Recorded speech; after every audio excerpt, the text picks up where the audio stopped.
Most people in the world today are stuck in a difficult financial cycle.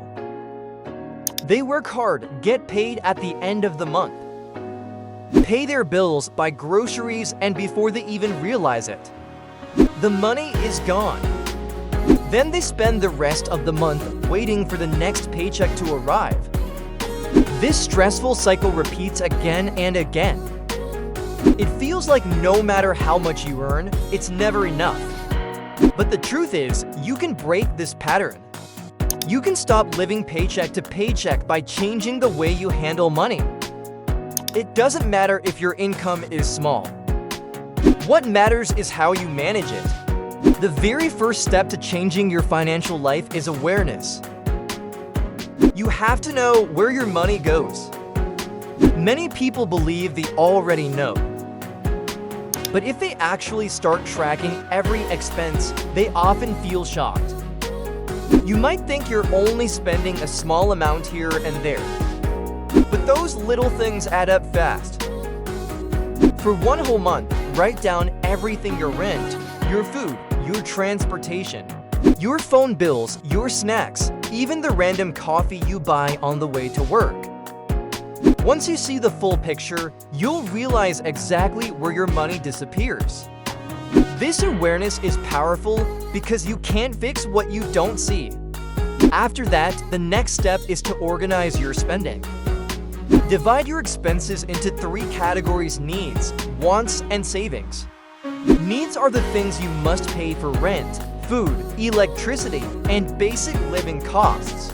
Wants are things that make life fun or comfortable, but are not necessary, like eating out, streaming subscriptions, or shopping for clothes you don't really need. And savings are the money you keep aside for the future. Most people don't even think about that third category, but it's the one that can change your life the most. When you start treating saving as a priority, not an afterthought, you take the first step toward real financial control. Now that you know where your money goes, it's time to make a plan: a simple budget. A budget is not something complicated. It's just a map that helps you tell your money where to go instead of wondering where it went. You can start with the 50-30-20 rule. 50% of your income goes to needs, 30% to wants, and 20% to savings or debt repayment. This is not a strict rule, it's just a guide. If your income is small, maybe you start with saving even 5 or 10%. The key is to make saving a habit. But having a budget is only step 1. The real test comes when you try to stick to it. That's where most people fail, not because they don't earn enough, but because they don't control their spending. If you often use credit cards or mobile payments, it's easy to overspend without realizing it. Try using cash for certain things like food or entertainment. When you see the money physically leaving your hand, it hits differently.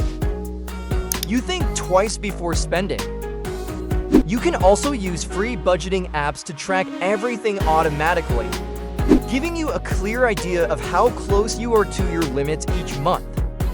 Now let's talk about one of the biggest reasons people never escape the paycheck-to-paycheck trap. Every time you get a raise or bonus, your expenses quietly rise too. You start buying better clothes, eating out more, upgrading your phone, or taking costlier vacations. Soon, your lifestyle expands so much that even the bigger paycheck feels too small. The key is to stop this silent trap. Whenever your income increases, resist the temptation to upgrade everything.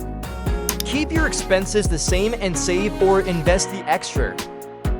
Over a few years, this simple habit can completely change your financial situation. Next comes your emergency fund. This is your personal safety net. Think of it as a shield that protects you from life's surprises.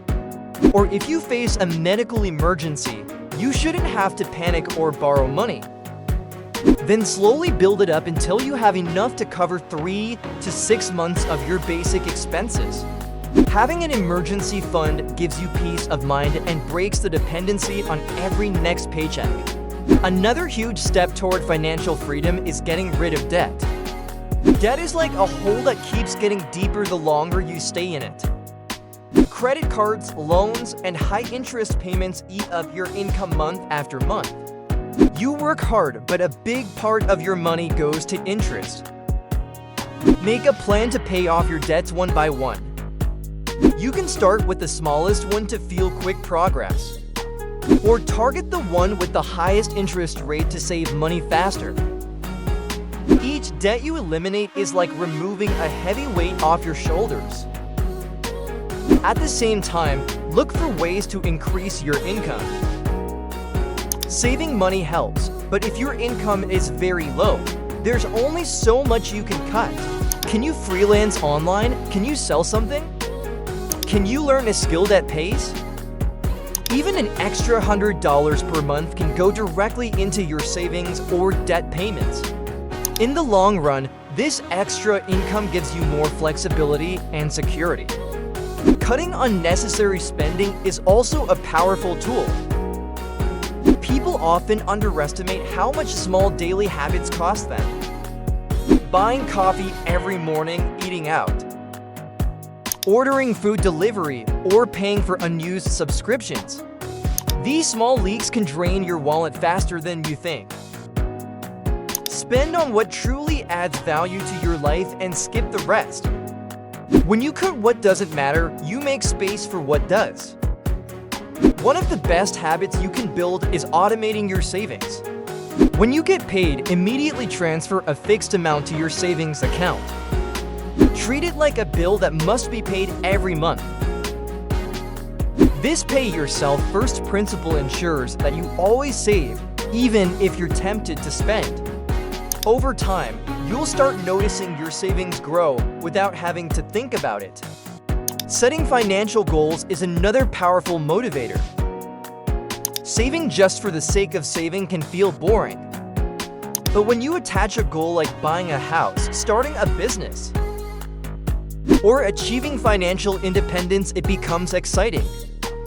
Every dollar saved feels like a step toward your dream. Write your goals down, look at them often, and remind yourself why you started. That emotional connection keeps you consistent even when it's hard. Also, don't fall into the trap of social pressure. Society constantly pushes us to show off new clothes, luxury items, fancy restaurants. But remember, true wealth is quiet.